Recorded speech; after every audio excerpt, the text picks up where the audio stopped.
જય દ્વારકાધીશ, જય શ્રી રામ બધાને। તો કેમ છો બધા મિત્રો? તો આપણે જાય છે ભણગોર મેળામાં। હું ને મારો ભાઈ બે જાય છે। તો આપણે જઈએ મેળે। તો આપણે પહોંચી ગયા મેળે। બધે રખડીએ, બધી રાઈડમાં બેસીએ આપણે। પબ્લિક પણ ઘણું હતું। તો આપણે આ પેલી રાઈડમાં બેસી ગયા हैं।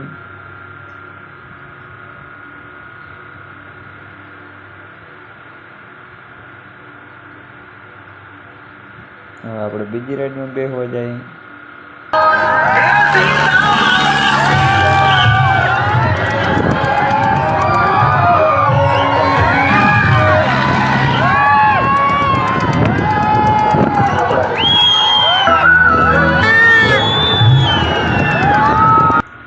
હવે આપણે ગામમાં આવતા રહ્યા અને નાસ્તો પાણી કરીને જરીક વાર બેઠા हैं।